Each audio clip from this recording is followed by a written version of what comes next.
Good day from the UK. It's now 4:05 here, but greetings to everybody across the world. Welcome to our 6th of June WIN meeting on disability as socialist perspectives. When Roger asked me to chair this meeting, as much as I would have wanted to say, oh, I'm so busy, but I thought, oh no, I can't do that because it's really important to me, this subject, because I was raised by my mother's sister who was disabled. It was really an interesting perspective from a point of view that it was during the era of apartheid, and her role as a disabled woman had there was a lot of issues from the perspective of being Black and being a disabled woman, but she was a very strong woman who was a seamstress, and she basically she sold uniforms for the community. She also partnered with trade unions, where they had an initiative which was called Zisizeni Basebenzi, ZB, which means workers help themselves, and they were sewing uniforms for the community.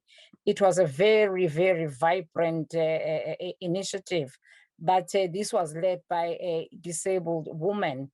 So today, the issues that we're going to be discussing around disability pretty much kind of touch on those issues where disabled people are undervalued.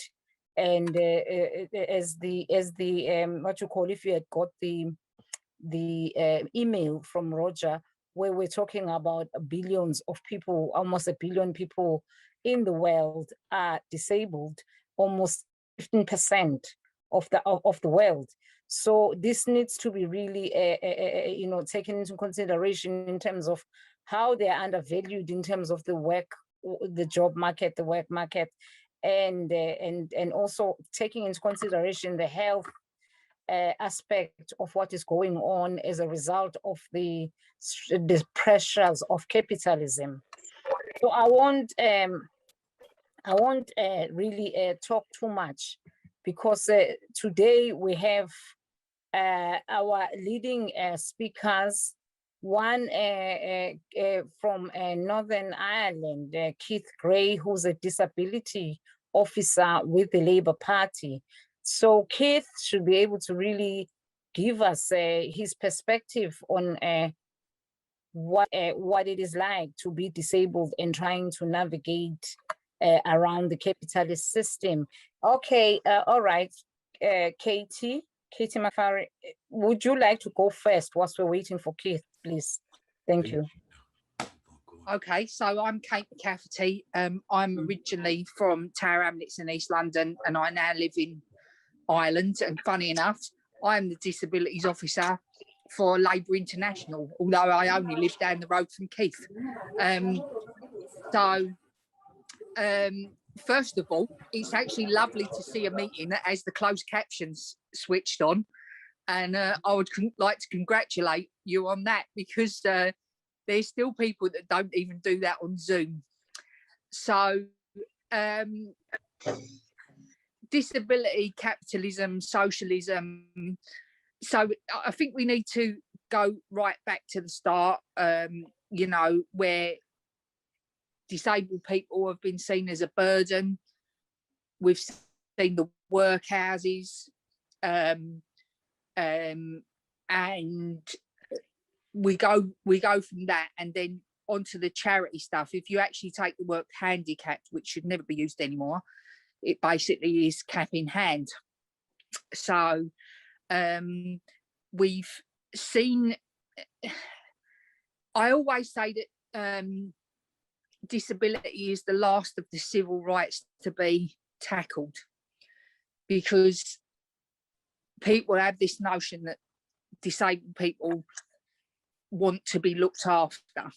And of course the state has to have a role in that, but for many disabled people, they don't need to be looked after. What they need is society to change its attitude toward disabilities. So we had a bit of a revolution in the disabled movement, around the issue of the medical model versus the social model. Now, the medical model is what disabled people say disables them. The social model is that society disables people with disabilities. And we, even as a left-wing movement, and many of us probably come from different strands, have also done that. How many meetings have you attended that have been above a pub, that have not had disabled access? Because you just don't think about it, because it doesn't affect you. We see many meetings, as I've said before, where we don't have closed captions. I think that one of the things that was brilliant, that really took up the issue of disability and disabled workers. I went to Now Go conferences years ago, and one of the first ones to have a signer and a comptometer. So that's made a difference to people with hearing impairments. The other thing is it's not for anyone else to judge whether you are disabled or not. That's up to you. And we talk about disability, and I think a lot of people think about physical disability. So those people that are wheelchair users, they're not wheelchair bound, by the way. No one's bound to their wheelchair. They use a wheelchair. Or we think about people with visual impairment, hearing impairment. But a big change that's happened within the disability community is that of neurodiversity. So neurodiversity is a big umbrella group, actually. Mainly people in the autism community that termed that phrase. So it means that your neuro functions are diverse and are not neurotypical. So that would include people with dyslexia, dyscalculia, ADHD, sensory processing disorder. So if you, by the way, if you don't know what any of these terms means, just ask me a question, and please don't think, oh God, I'm going to get this wrong and I don't want to offend anybody. As I always say, mistakes are for learning, and this is how we get around that. So my involvement in the disability community actually started when I had my firstborn son was diagnosed, excuse me, when he was 2.5 with autism, and he also has a learning disability with autism. Not everyone does. And then my second son, hold on a moment, Jimmy, I'm talking to someone, I'm in a meeting, all right? That's the joys of neurodiversity. There you go, it's just come in the room. And then my second son was also diagnosed with autism spectrum disorder, but at a completely different level, and he's at the other end of the spectrum. And then I myself had a physical disability for 18 months, where I was a user of a mobility scooter. And I also have a blood disorder, so I'm always back and forth to the hospital. So that was where I got involved. And then obviously that, because I'm a socialist, that turned into a campaigning role and, you know, looking for services.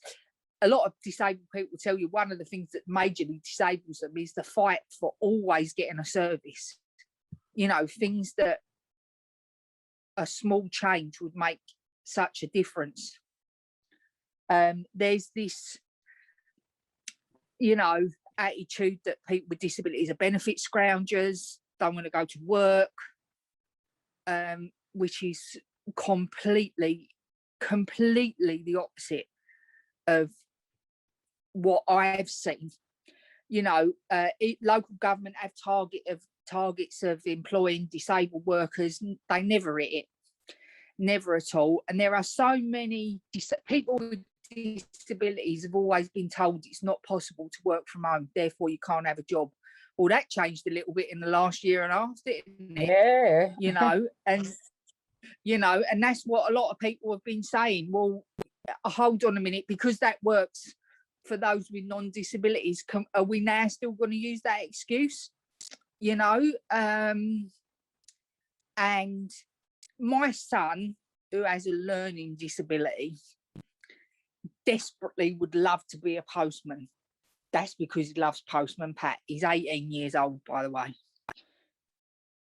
There's nothing with a little bit of, now, I'm not saying he could be a postman, right?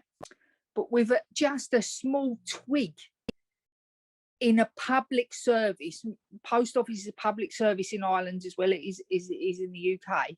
There's absolutely no reason why I can't have a job in a sorting office. Absolutely no reason at all. The willingness has to be there. And it suits the capitalist society not to do that. Because what happens is we see every year things like children in need and telethons and stuff like that. And the British public pick up the bill for looking after people with disabilities. The chat, like, they've actually, lots of services that now have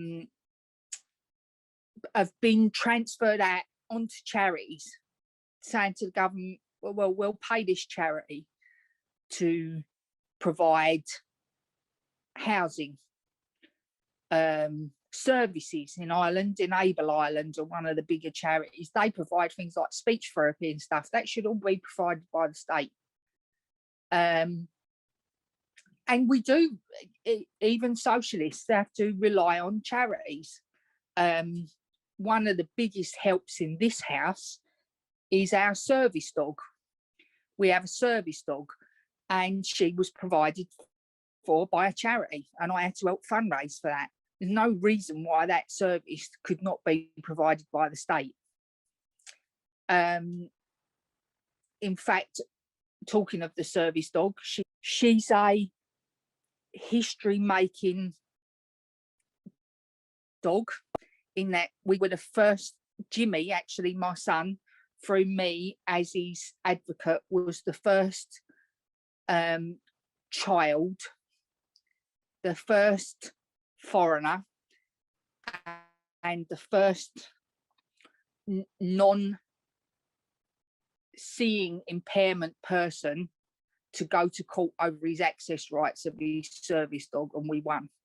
And he's actually been mentioned in the Houses of Parliament. We were on holiday in the UK, and we refused access of the service dog into a shop, and we ended up going to court and making legal history. So, and hopefully that has changed for lots of people, because there's actually quite a lot of access refusals, because the dog is seen as a piece of medical equipment. So it's like refusing someone who uses a wheelchair into a shop. So yeah, if you ever want to look at the case, it's McCafferty versus Mere. My solicitor was a member of the Haldane Society, and my barrister was a member of the Haldane Society, David Renton. He's been involved in some of the spy cop stuff, and Rhiann Davis was my solicitor, two socialists who agreed to do the pro bono because they were fed up of people's rights being trampled over all the time. One of the things in my CLP is, so I'm the Disabilities Officer for Labour International. If those of you who don't know, Labour International is the constituency Labour Party for British and Irish citizens that live abroad. And one of the things that we've done is we've actually made the role a dual role, so that you can also be a carer as well, because mixed in with the equality stuff around people with disabilities is also carers who are normally left to their own devices. My other son, my youngest son, also has Crohn's disease. So he's been shielding for 16 months, and only time he really left the house was he went to school when it reopened and for his hospital appointments, but apart from that, and I'm really lucky that I have an husband here and we manage to cope, but there are lots of carers who are just left completely on their own to cope with their situations for very little pay. I think a carer earns about 51 pence an hour. It's a 24/7 job, and is not even recognised by a lot of people. On your Labour Party membership form, I have to put myself down as unemployed. I must be the busiest unemployed person you've ever met in your life, because I'm not unemployed. I'm employed on a poverty rate. I think I should be. I save the state thousands of pounds each year, and we need to look at the rights of carers and their right to a living wage as well. So we saw the takeoff of the anti-charity movement big in the 80s. It was actually called Piss on Pity, because, you know, every year these poor disabled children are wheeled out in front of the television begging for money for stuff that should be provided by the state. And that was a campaign that was started by Socialist and the trade union movement. And they picketed things like children in need and those telethons, saying, this is not charity, these are our rights. And it took off in a big way. But as I say, it's the trade union movement that have really been pushing things like for the Equalities Act and stuff like that. But we're still, you know, in this bit of a limbo where we have to rely on charity. A lot of people have to rely on charitable services. So as I said before, it feels like it's the last of the civil rights, and we still have a long way to go. And we have a lot of educating to do, even within our own movement. And I don't think that's not out of unwillingness. That's not being able to see the problem. So one of the things that we've been pushing for in the Labour Party is that CLP meetings, yes, of course, they should be in person, but there should be Zoom access for those with disabilities and with caring issues. I've always said that I actually couldn't be as active in the Labour Party if I was living in the UK than I am living out of the UK, because Labour International conducts all their business via Zoom, because we live all over the world. So we have time, you know, and when you think that in Labour International, we also have to contend with time zone issues as well. There is absolutely no way that this can't be done, you know. Can I ask you to wind up now, Katie, please? Thank you. Yes, no problem. Thank you. So that's a really brief introduction on disabilities, but I hope that I've opened your mind up a bit, and maybe things that you can take back to your own organisations, you know, your political activism, and feel free to ask questions. Thank you, Katie, for just outlining those issues that people have with disability, especially understanding the two models of the social and the medical. But also, I'd like to also thank you for your continuing activism. It's really, really empowering and inspiring. As I said earlier, I was raised by a disabled mom who did so much, but I feel she doesn't get the credit that she deserves in terms of the role that she played in our lives during apartheid and raising us so that our mother could be active. So there's so much that you've packed in that issue, you've unpacked in that issue. And if Keith Gray is not here yet, I'd like to encourage people to start engaging in a discussion, and Keith can join us and can come and join us after that. I think that we've got a hand from Bob Williams. Bob, would you like to unmute yourself? Yeah, I will. It takes some time to do.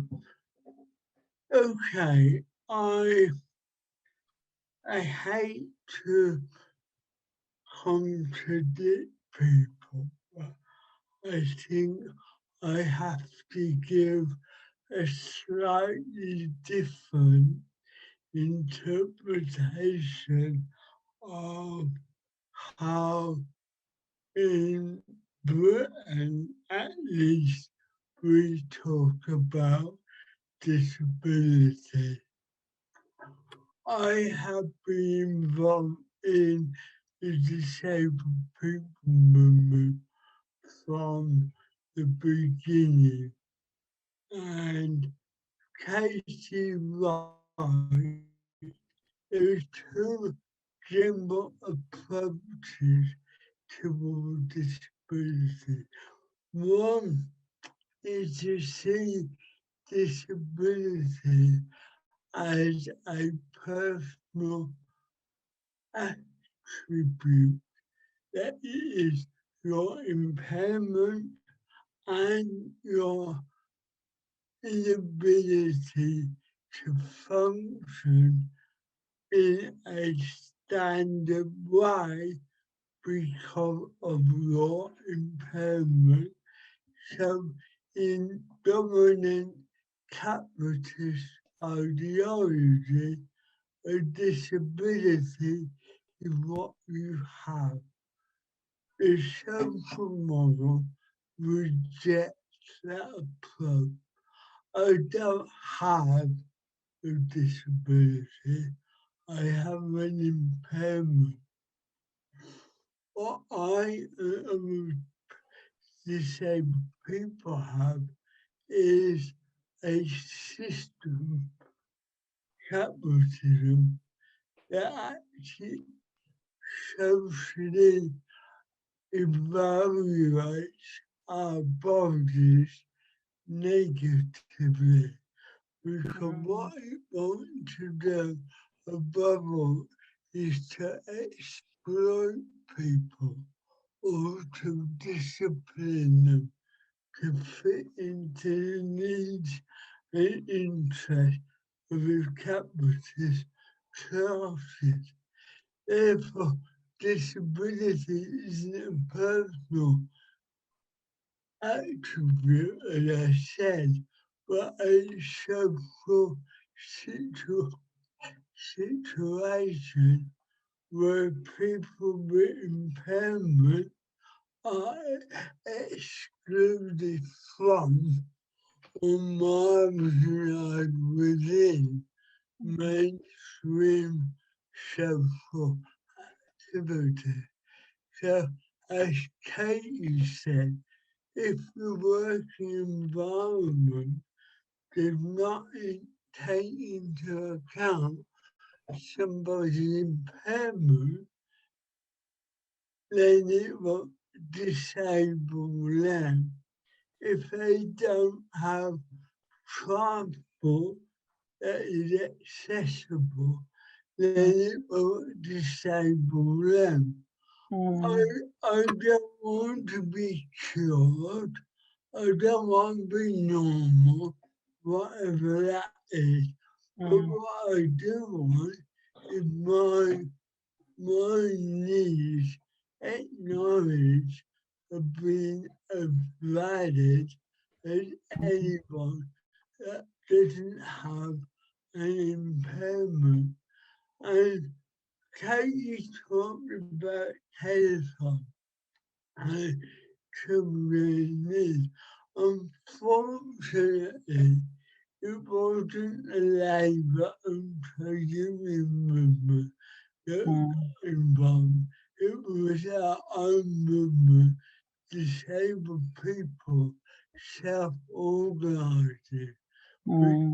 Up to now, because of the way society is organised, we are still invisible, we are still voiceless, and the only way we could get our issue on the agenda if via self-organisation. And it has been really in the last 15 to 20 years that we have begun to reach out to the labour and trade union movement to act as allies to disabled people.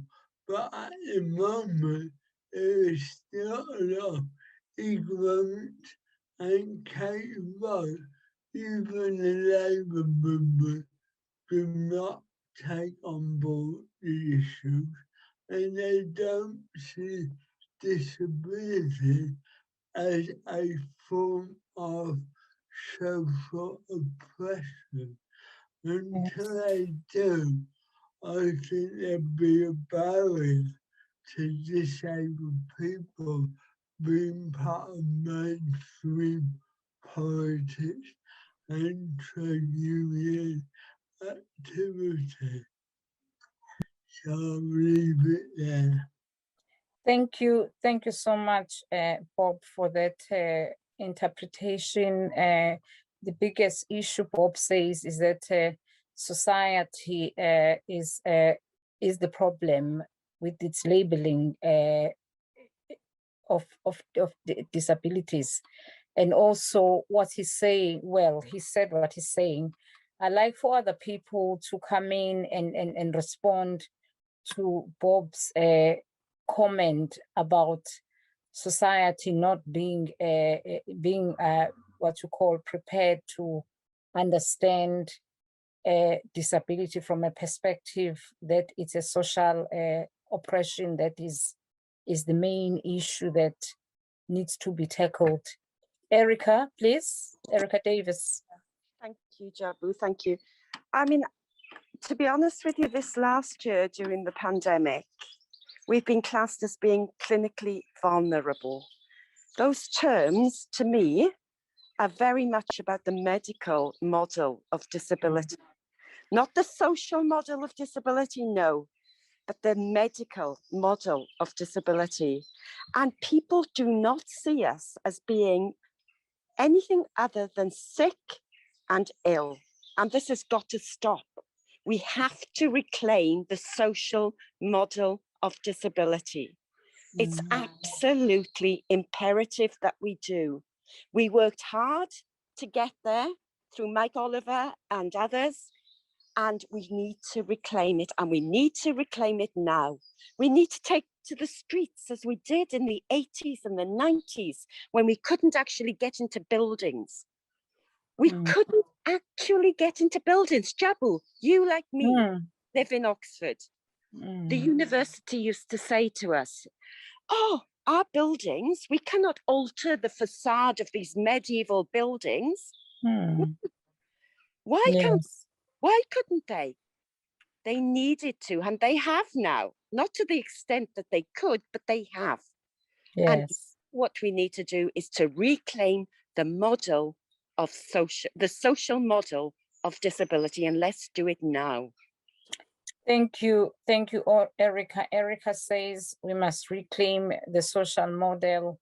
Earlier, I talked about my mom's sister who was working with the trade unions, sewing uniforms, and one of the buildings I remember had stairs, and there was an orange making company there which had a lift for their produce.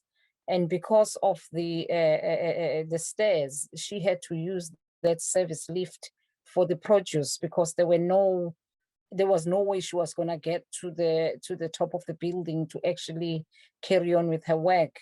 So really, we, as Eric is saying, we have to really reclaim the social model. Are there any other comments? I don't see any hands. Are there any other comments from people? Carol Buxton, thank you. Hi, everyone. I've got a message from one of our members from Socialist Labour. She'd like to have been here today, but wasn't. So she's written something. It's quite short, and I'm going to read it out on her behalf. Her name's Linda Laurie, and she has a disability. And she said, if I could come today, I would be making the following points. There's 4 points she wishes to make. First, the left have largely ignored the issue of disability discrimination. In the 1980s, Militant produced a really good pamphlet called Militant and Disabled, but then the issue fell off the left's agenda. The second point, eugenics, as it affects disabled people in terms of segregated education, housing, inaccessible transport, lack of employment opportunities, have all had little reaction from the majority of those on the left. In the 1970s, 80s and 90s, when disabled people were taking direct action to win some rights, the left didn't turn up. Nowadays, socialist parties largely see the issues as being about benefits, hence the slogan from the SWP of welfare, not warfare, whilst the disabled people's central demand is rights, not charity. Point 3. Charity porn is an issue used in relation to people in countries experiencing famine and war, etc.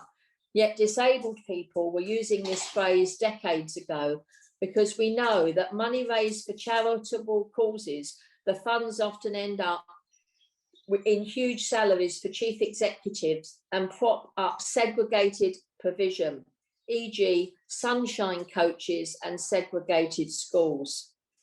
Point 4, a lack of knowledge and understanding of the social model of disability prevents the left from understanding that the reason disabled people don't have jobs and don't achieve academically, etc., isn't because of their impairments, but because of environmental, attitudinal, and institutional barriers placed in front of them.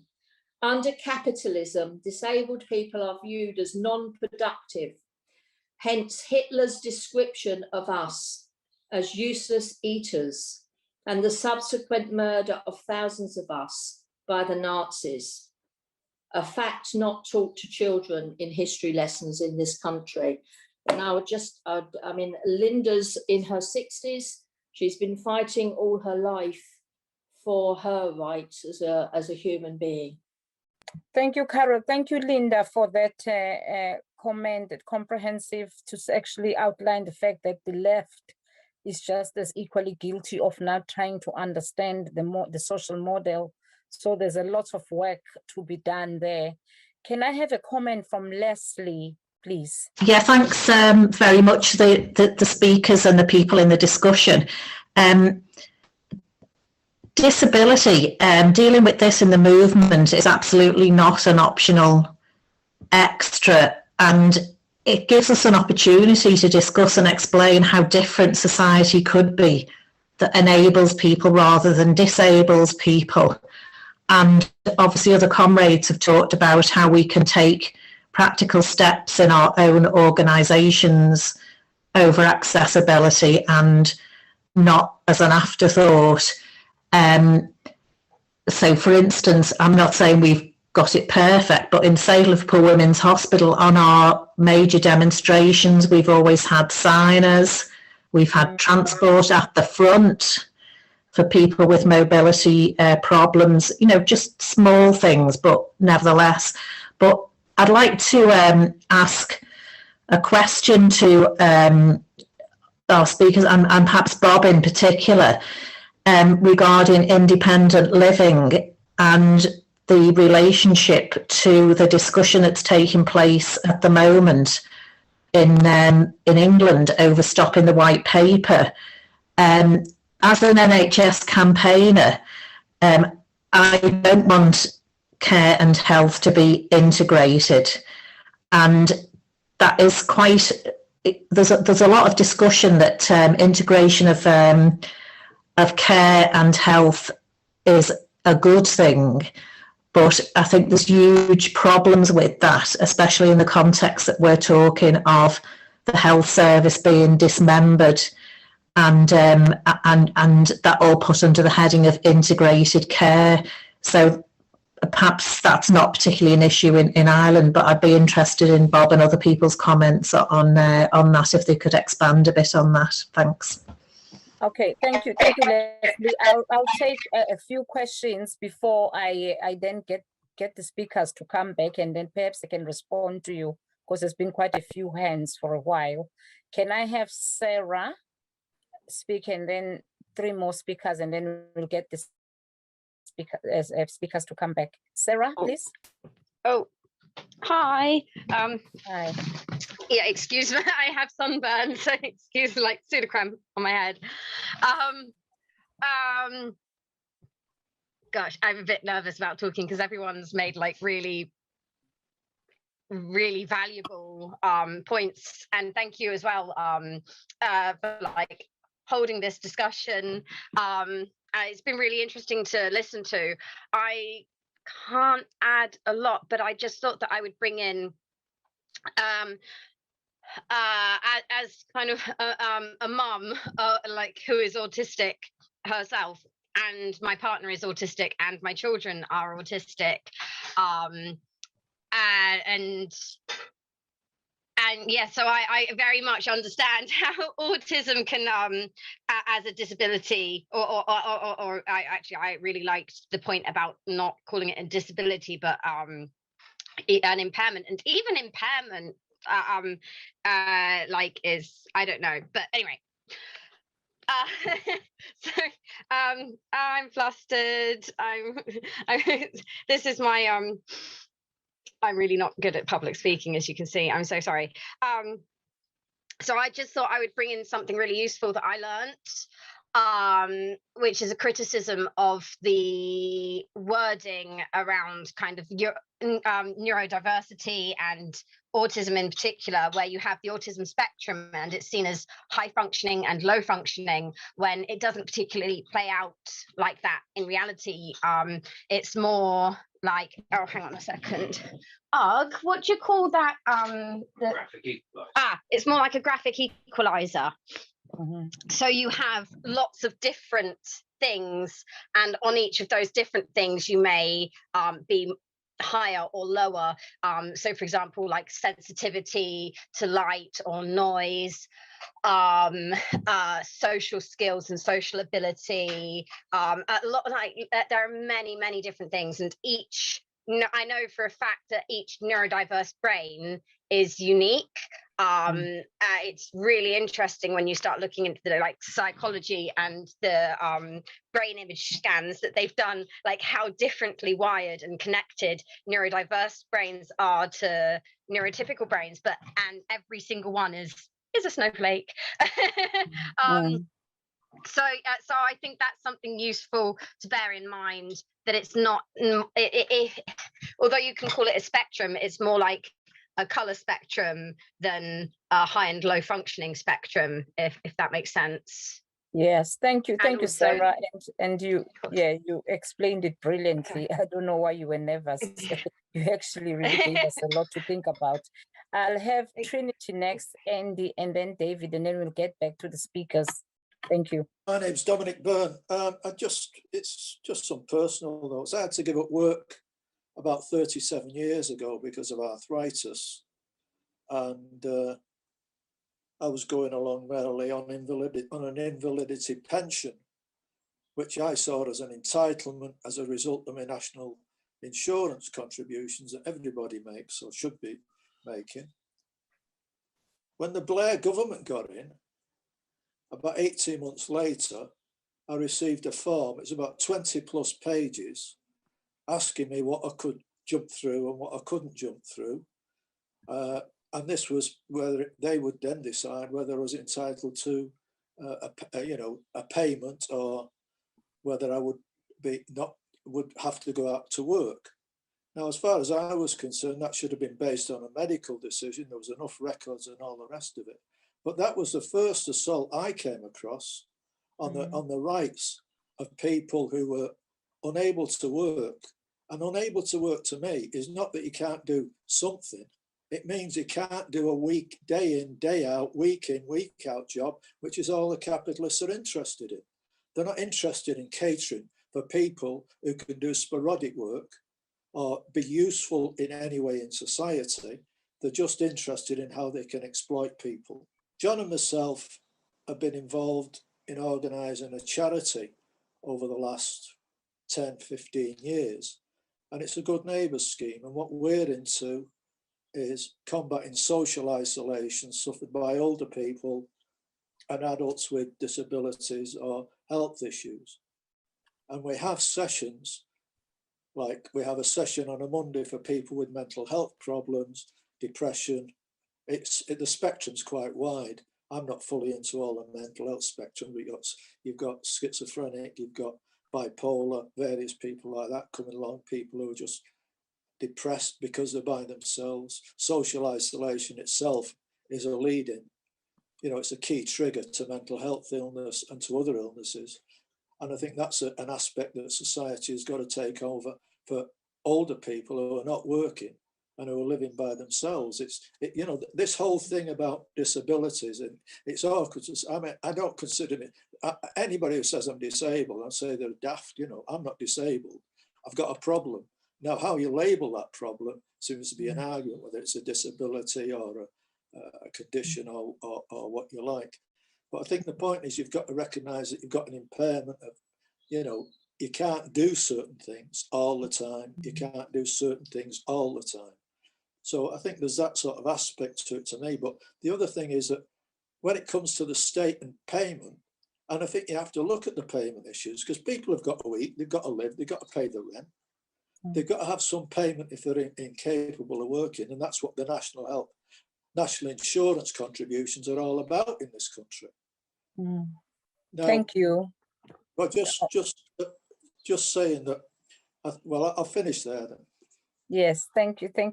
So what's your name? You've just got Trinity there on the...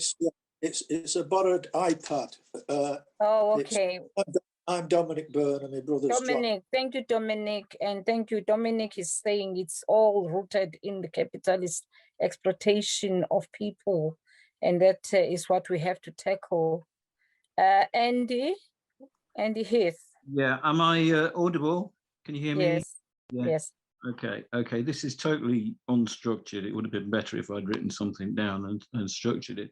I work in technical standards supporting accessibility of systems, particularly around information and communication technologies, but not exclusively. So I've done this for 20 years. So I spend a lot of time in disability communities and in groups working to improve these things.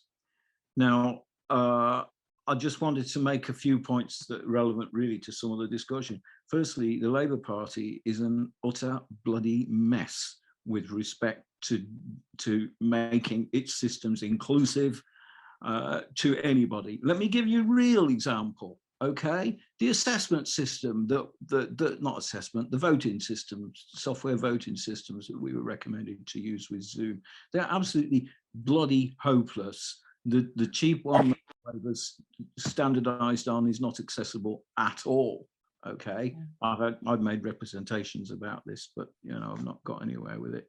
But the main thing I wanted to say is, I don't like the word disabled at all. I'd prefer that we talked about people's real needs here. That's the work that I do. Several people have said we ought to be talking about the social model and pushing it forward more. I completely agree, but the social model is not the end of it. There's an enormous amount of work to do around how you actually implement the social model in terms of real people's needs. But the other main thing I wanted to say is that unless you get across this idea that people are of worth and of value, all this tinkering around the edges with combining the health system and the social care system, it will be exploited. It doesn't matter what you do, while we live in a society that tries to categorize people and pay some people less than others and say these are not worth anything, we can pay them nothing. It doesn't matter about these what you do with these systems. You will be exploited. You must change the paradigm, because it's not right. It's wrong. This idea that I'm absolutely sick of hearing about categorizations of people. It is ridiculous. We need to talk about people's real needs in situations, and we need to change the way other people think about that. And the way the people think is partly instigated by the Tories, who are pushing this bloody capitalist nonsense. Thank you, Andy. Andy's saying we need to change paradigm. We need to stop categorizing people, and we need to really stop exploiting people again. I've got David Hampson next, and then back to Katie. Thank you. Well, comrades, we've had some really good contributions. Mine is fairly limited. I want to just discuss some of the challenges. Let me put a nice word like challenges, which you endure when you've had a medical malpractice and you're struggling to get some compensation. And this is a personal account when I nearly lost my sight from glaucoma through being dispensed with the wrong drug. And now to get compensation, you had to prove that you'd had complete financial loss. Otherwise, you could only get compensation for something called pain and suffering. And I suppose it is a bit of suffering when you think you could lose your sight completely. But you then, it is really only because I'm a reasonably educated person that I could jump through all the hoops. First of all, you have to prove that there was a malpractice, and that is quite a job to get the professional bodies, to do that. Then once that is proved, then you can get a lawyer to take it to court and to see what else, what you can get, from the pharmaceutical associations, because there's insurance, for pharmacies. But then to get your money, you've got to jump through hoops and hoops, and you've got to have a stash of money to be able to pay for independent opinion, because a lawyer will only act for you if he or she knows that they can get a fairly substantial amount and that they will get a proportion of the compensation that you get. That's how they're paid back, but they're not going to put any money down. So you have to put the money down first. So this automatically excludes, I would say, something like 80% of the population to be able to jump through all those hoops. And then you have to prove that you've had a financial disability. And in my case, I just covered up for the fact that I could hardly see and, bluffed my way through. So I didn't actually lose wages because I could continue to work. Then my lawyer told me that we would not get any response, from the insurance people, from the lawyers representing insurance company until the very last minute. Then they would try and give us a slice of what we'd asked for. And that's what happened. In other words, you have to face the possibility that you could lose, and you could lose a lot of money to be able to get that compensation. And then finally, although I did get the compensation in the end, I had an excellent lawyer. I mean, I was really proud of him. He did a great job. But there's just one other little catch. You are not allowed to say what you got, because that would encourage everybody else to go for it too. So you have these legal conundrums. It forces people who are poor, or even people who are not educated, not able to jump through all these hoops to get the compensation that you need for a disability that you've suffered from the inoperability of the capitalist system, and a way in which they do not manage the responsibilities and the scientific, let's say the legal flow of information so that everyone can prove exactly what happened. And so, you know, that's a huge challenge in a capitalist system, to be able to get the compensation that you need. Thank you, David, for outlining the difficulties with compensation, and also the nature of capitalism not wanting people to be encouraged to challenge these systems by silencing people with various clauses to actually not talk about the compensation that they got. That's a really serious thing, especially even with Race Relations Act cases, where people, if they're challenging discrimination, they are not encouraged, they are encouraged to settle out of court, so that they don't encourage a lot of people to take this on. So thank you for that. Katie, can I ask you to respond, please? Yeah, first of all, a bit of an apology to Bob there. He's absolutely right that disabled people did organise themselves, and I remember that being through part of the Piss on Pity movement. What I meant is, actually, I think the trade union movement were the first people to listen to this movement rather than the political parties. So I think you're right there, Bob. I loved the graphic equalizer the description, because actually you know, under the medical model, yeah, my two children, one would be high functioning, one would be low functioning, right? But my high functioning child has far more sensory processing issues than my lower functioning child. Obviously, I don't use those terms in this house. And I think the whole idea of labels is an interesting one, because there are many disagreements in the disability community over what label should be used. Should disabled be used? Is it impairments? In the neurodiverse community, lots of people with neurodiversity like to be describe themselves as an autistic person. My own son prefers person with autism. So I think it should be a wee bit like the communities have come along on the gender stuff, where you describe yourself as she, he, them, you know. So maybe we should leave that up to disabled people about how they describe themselves, and there shouldn't be a one thread on it, you know.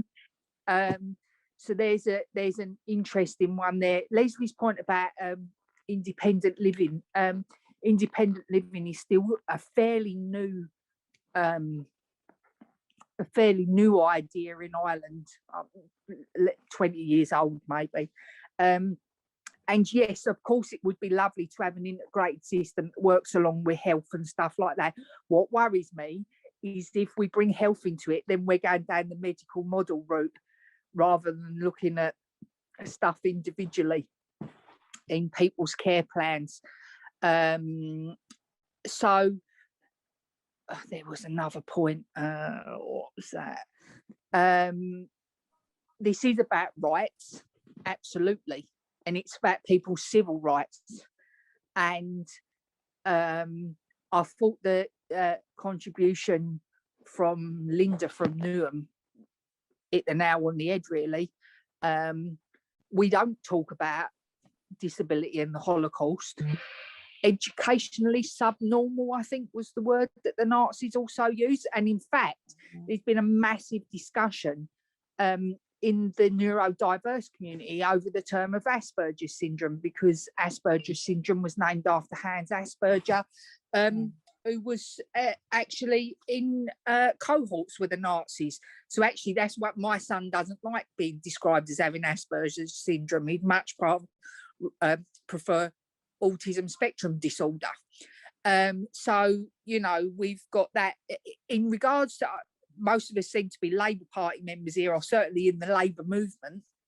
Labour Party got terrible record on listening to its disabled members. I was at conference the last time we had one, and was actually standing talking to the people on the disability Labour stall, and they couldn't get the bulletin produced every day put on different colour paper without raising an absolute row, so that people with dyslexia could read stuff easier. The conference is in Brighton again this year in September. Liverpool is far superior. It's not ideal. In Brighton, disabled delegates can't sit with their delegation. The lifts are constantly busy. It's an awful venue for people with disabilities, but they've gone ahead and yet again, you know, Jesus, you'll have, you know, we're trying our best. This is just not good enough anymore. And, you know, we are supposed to be a party that, you know, cares about everybody. But it's, you know, oh, you just have to wait, you know. You know, we wouldn't hold the conference in a place that doesn't allow women in. You know what I mean? So it really is a disgrace, actually. And the thing about the voting systems as well is it's a nightmare. I don't have all the answers. I'm the disability officer. I'm an expert in certain areas of disability, but not everyone. And I'm always learning as well. And that's because of my involvement with the disability community, because it takes in all threads of disability, you know, and some that you wouldn't even think about. So I'm always learning.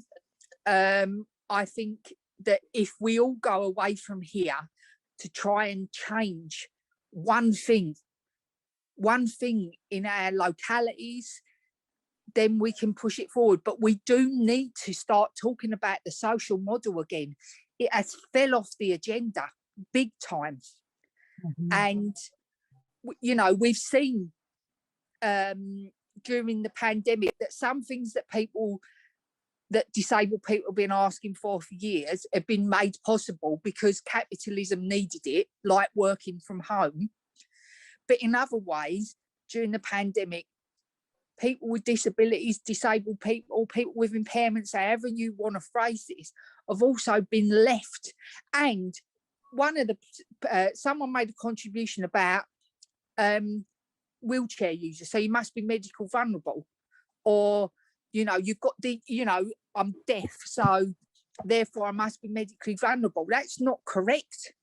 You know, there's a lot of people with disabilities who are extremely healthy. Do you know what I mean? Have not had to cocoon and not had to shield. So you can't talk about disabled people as an homogenous group, because that's just not the way it is.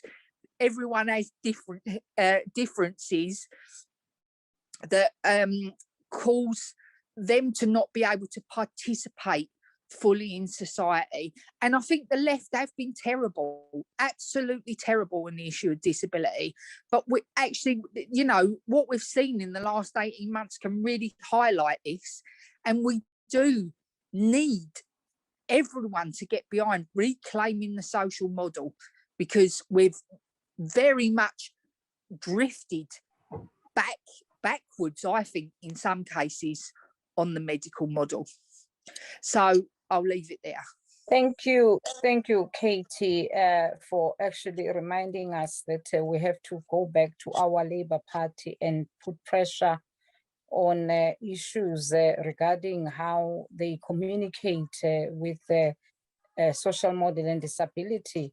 We faced that from a race point of view, where people would just ignore what you said because they just assume that you won't be able to speak eloquently because you've got a different accent. So there are so many things that you've just highlighted, that disabled groups are not one homogeneous groups. People have got various different challenges. So that has to be really taken into consideration. I'd like to take Bob's point. Bob, would you like to do a comeback? Because I think Leslie wanted you to come. Yes. I will work through some of the issues. First of all, Sarah, you're absolutely right.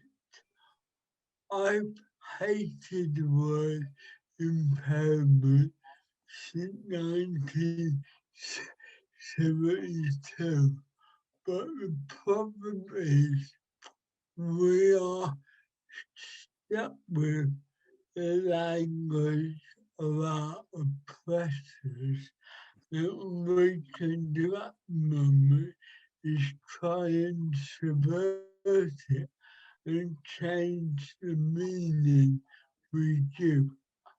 That is why disability is a complex issue, because we mean different things by that word. Secondly, I think we've got to remember what we're talking about.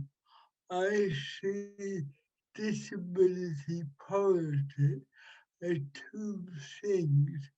One is an emancipation struggle to break out from being excluded or marginalized within society. And it is also the consequences of living with the impairment, health condition, or whatever within a capitalist society that devalues atypical bodies and minds. And that leads on to Leslie's point. The social model has never denied impairment reality. I have functional loss. That is a fact. I'm not going to deny it. I don't want to. If I deny it, I'll become discriminated against or oppressed. But my impairment reality is not what disabled me. What disabled me is two things. One, how it is seen, and two, how it is responded to. Therefore, using the social model, anyone that has an impairment, that means that they cannot conform to what is expected or accepted of a person with a typical body is likely to be subjected to differential and unequal treatment. Therefore, most older people are regarded to be disabled people. And as you get older, I would argue there are three important elements to your lifestyle. There is the health care you may need, and the personal support you may need, and there is the social support that is about you being part of your family or your community. And that is what independent living is about. It's not about doing everything for yourself, but actually having the support in the right way to enable you to have choice and control over your life. And Katie is absolutely right. If you integrate, I'm talking about integrate health and social support, what you are doing is giving the power to the medical elite, and you are seeing everything through a medical lens. it'd be like going to a company that has gas fitters and electrician on their payroll, and you've got a problem with your boiler, and they send the electrician to deal with it. That would be nonsense. So yes, we want to make sure that people who need health care actually get the right support. So when you look at their life, you look at it holistically. You don't have to integrate health and social care. You can create a standalone service where you work in co-production with family, the individual, with social support, education, transport, whatever impact on that individual's life. So yes, I'm opposed to integration. What I'm in favour of is health working alongside a national care support and independent living service. Can we need a holistic approach, not shoved into boxes that professionals determine what is important in your life.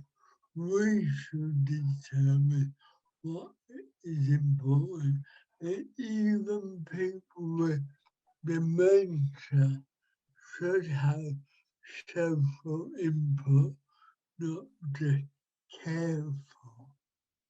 Thank you. Thank you so much, Bob, for that comprehensive explanation about the holistic living and basically taking into consideration the independent living and talking about co-production models and working with families. I'm just summing it up. You had so much to say there, and it was really, really what impactful what you had to say. I don't know if any, I think we're not gonna hear from Keith Gray, is he? Oh, Carol wants to speak, thank you. Yeah, I just want to say something about education. As a retired teacher, one of the most powerful things I think in my career as a teacher, which really had the sharpest learning curve for me, was when I came to Newham in the very early 1980s to work. And we had a very dynamic chair of the education committee. Her name's Linda Jordan, and she's very active in our Labour Party. She introduced the whole notion of children with special needs or additional needs be included in mainstream education, which for me as a young teacher was quite frightening initially. And I was a bit taken aback by the fact that I was going to have children in my mainstream classroom for the first time who had what was considered to be a disability. But actually it was radical, but it was absolutely brilliant. And it worked so well that we were able to include, I'm not saying integrate, I'm saying include children, all children born in that catchment area, regardless of what they presented to us in the classroom. We included all of them in the school, in the life of the school. We made adjustments if we needed to make adjustments, but we made adjustments for all children as individuals. And eventually we closed down our special schools in Newham. And the way that it was done was extraordinarily clever. was that Linda and her team of fellow councillors and very good officers actually worked with the parents and talked to parents about what they wanted for their children. And this was in initially in a primary school and then working in secondary as well. So Newham did keep one special school, but that was part placement. So the benefits of it, well, you obviously for the child who may have additional needs, there were benefits for them because those children are often socially excluded. And if I can say to you that, you know, when they hand out invitations to birthday parties, everybody was included in that birthday party in my class. There was no child excluded, and it made the children who may not have had additional needs view the world in a different way. It was a much more of a positive experience. And this lasted, it's still the official policy of Newham Council to having full inclusion of its children. Unfortunately, this is being eroded now, and we have got a council that say left things and do rightward things. So they say they're socialists, and then behind the scenes they're busy excluding people. The schools are excluding people through the structures of academisation, which is privatisation, as we know, but also they're excluding in terms of the fact that a new, hugely expensive, I mean, tens of millions of pounds will be spent on building a new special school for children who are on the autistic spectrum. That's the official title. And we're dead opposed to that. And we're building a campaign to stop it, because we believe that all children have the right to go to their school within their area, every single child. And I think a lot of parents really support that. But yeah, we've got a big mountain to climb, because nationally and internationally, the movement for segregated education, for an education that's a sausage factory in essence, where children, you know, they have to be filled up with facts and figures. You know, they have to be productive. They have to pass all these tests, and we test them, you know, baseline assessments for 4-year-olds through to 6-year-olds doing the phonics tests, to kids, you know, of 7, 11, doing SATs, etc. Completely unnecessary, expensive, and of course it's siphoning money off to Tory party donors and, you know, sister-in-laws of Matt Hancock and others potentially. So, you know, we've got a big mountain to climb, comrades, and that must start with the Labour movement and taking on the academy system, of taking on this movement towards children seen as vessels to be filled up, where play and autonomy and following in a wide curriculum of interest, you know, that's out of the window in most schools now, and we've got to fight back against that, and that must start in the trade union and labour movement. Thank you, Carol, for reminding us how the culture of exclusion leads to segregation and contributing to a lot of social factors, especially the oppression of certain the people who are regarded as people that should not be given help in our society. One of the biggest things that we are talking about here is exclusion, leading to the filling the criminal justice system with a lot of people that are seen as people that should be, you know, should not receive an education. And the education issue is really important in terms of people understanding these issues and decolonizing the curriculum so that we learn about these histories. I mean, one of the people here brought up the issue of Hitler killing so many disabled people. A lot of people don't know that history. So we need to really intensify the struggle in these issues. I'm going to take Roger and then Demos next. Thank you.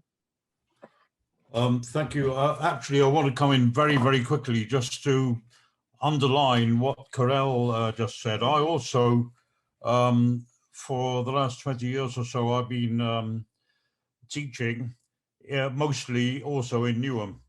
And I think what we can see with this is that precisely the attitude towards people with impairment, and I thank Bob for correcting my language on that. So I think that's a better way of putting it than to talk about disability. But the attitude towards people with various impairments is a very exact barometer of the balance of forces in society. During the boom years, really, which came to an end in 2008, there was, generally speaking, capitalism was putting forward a more liberal face. Since then, and in the era that we've come into now, it's put forward the most absolutely repressive, brutal, and reactionary face. And we see that in the treatment of people with impairments. Now, I wanted to just underline what Karel said. I taught, well, first of all, I was teaching in a job in a school which was just over the border from Newham in Waltham Forest. And in that school, in one of my classes, there were actually a group of 3 or 4 blind children who were brought in from a neighboring, it's true it was a separate school, but they were, as far as possible, they were integrated with the mainstream. They were actually kind of bussed in to the school and they participated in my English lessons. And I had to, any teaching materials that I was preparing, I had to hand over in advance so that they could be transliterated into Braille. And it was a real pleasure to see how they were integrated and how the sighted and the blind kids, how they socialized and how they learned from one another. Also in a school in where I taught for 10 years in Newham, it was a completely integrated school. I had in several of my classes, I had deaf children. They had quite a big deaf unit, and there were deaf children in my classes, and they had sign language interpreters. And again, the integration, it was just something you couldn't measure. It's something you couldn't quantify. Is the way that the not just the way that the deaf children integrated and enjoyed their socialization with the other kids and with being part of the whole learning process, but also vice versa, of how the hearing kids, if you like, the so-called normal kids, how they learn from interacting and learn to interact. Some of the hearing children actually went out of their way voluntarily to learn sign language so that they could integrate and communicate. Now we have, as Karel says, a complete reversion of that. So we've got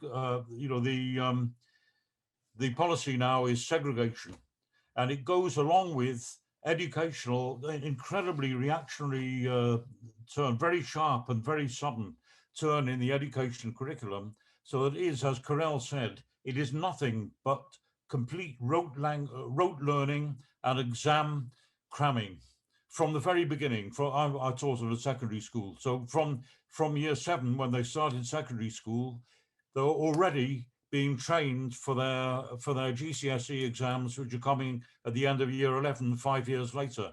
And it was, I mean, quite palpable. I could give examples, but I don't want to bore comrades with those examples.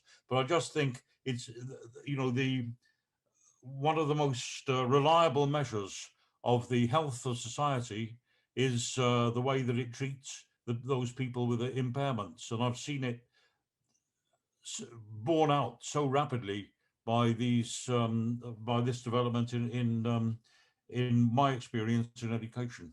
Thank you, Roger. Can I have Demos, please? Yes, thank you. First of all, I am very glad I participated in this meeting. I usually refrain to speak on these issues because I usually land myself in trouble. I was involved throughout my life with designing for the disabled, both in private homes and schools and public buildings. And I've always used and was listening to using terms like impairment, like disability, like deafness, like all these things. And quite frankly, I never felt that these terms are offensive by themselves. What is offensive is ascribing moral context to these issues, ascribing exclusion possibilities in this. And I take heart from what I heard from Bob about the definition of these terms as deviation from what society considers a typical person, and that's what it is, nothing more. It is furthermore, I furthermore find it obscene that society uses these terms as categories in order to define behavior towards them, or in order to define whether to give them charities or give them help or give them some benefits from the state. So what I would like to see is to have these terms having the same moral status as terms like tall or short, and this is not something that is beyond the possibilities of society. I mean, I remember when we were designing, where we were refurbishing my mother's house, and we had to design the kitchen benches, and the kitchen benches had to be designed to the normal standards that we design, about dealing with the mean height of people, mean height of women specifically. And my mother was short, so we had to make a decision there. And we solved it, because we had to cater for the needs of my mother, not for the mean of society. And this is the sort of things that society avoids doing. It likes to have categories. It likes to have it easy. It likes to, for a bureaucrat, it's much easier to say, this has this label, so that I have to give him this benefit. And he doesn't have to go through the human motions of assessing what this person needs, and not what this person is entitled to because of some law or some category. And I think this is the sort of thing that we should have always in mind, that we have to adjust society to adjust what is there to the needs of every person, and not to try to change our terminology, or try to change just all sorts of problematic things. Thank you. Thank you, Themos, for that contribution. We must adjust to the needs of every member of our society. We must stop the culture of lumbering people into one. People have got different needs. They need to be considered. we have to really start to also think about our own movements as socialists. What are we doing to contribute to changing our society? I've got one more hand from Sarah, and after that, I don't think we have any more hands. We shall bring the meeting to a close unless we have got more comments. Sarah, would you like to make a comment, please? So I was just going to comment quickly on one of the points just made. So I don't want to appear too critical, because actually I think there's a lot of validity around the point of kind of how we react to language, and actually kind of considering and owning our reaction to the language. But just to add that there is actually conclusive evidence that the words that we use do impact on how we perceive things, just because of the ways that our brains wire. So, which is really interesting, really interesting topic of study. So people who are bilingual actually can problem solve better, particularly people who are bilingual in totally different languages, such as a romantic language and a character-based language. They have different networks in their brains. They do actually, they're quicker at problem solving than people who are just kind of on. Anyway, but there were studies done on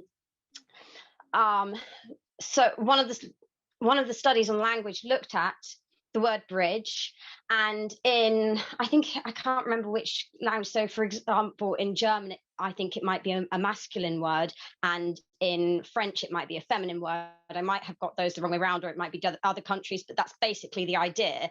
And they studied how people described a bridge in these opposing kind of gendered languages. And they found that in the language that gendered bridges as masculine, people described them with more words associated with masculine attributes, such as strong bridge. Whereas in the feminine language, people described the bridge with more words connected to femininity, such as beautiful and elegant. And so, like, without even realizing, our choice of words does impact kind of what associations we make in our brain. And my thoughts on kind of the word disability, it might have good intentions behind kind of using that label sometimes, but actually it's almost like calling a fish no legs. You know, because fishes don't have legs, but fishes swim. And just because someone isn't abled the same as kind of the norm in our society doesn't mean that they're disabled, if that makes sense. But yeah, but that last bit is just my personal opinion. The rest was the study stuff. Thank you, Sarah. I think that really drove it home. Bob, can I just ask you to contribute quickly, and then we close this? Thank you. Yeah, very quickly, Sarah point. I agree with what she was saying, but that's the difference between the individual approach, which is disability as unable recovery of your body, and I'm a disabled person, because that's a political identity, and I'm made unable by society. So the same root, but different focus. Okay. Thank you, Bob. Thank you, Sarah. Thank you, everybody, for such a, an informative discussion. I have learned a lot today. Certainly, lots to think about in terms of how we, sort of associate certain labels with people, and then they stick, and we don't realize that we're actually we're making them seem like a problem rather than people that are productive members of our society. So it's been great today to have this discussion. Thank you, Win, for letting us have this Sunday meeting. Before we all go, I'd like everybody to just take off, to just unmute themselves, please. Just unmute themselves, all of you. Unmute yourselves. Okay. All right. Can we all say no justice, no peace? No justice, no peace. No peace. No justice, No no justice. No peace. No justice. No justice. No peace. No No justice. peace. No peace. No justice. Thank you so much. Thank you, everyone. And we'll see you soon on the next Win meeting. Thank you. Bye.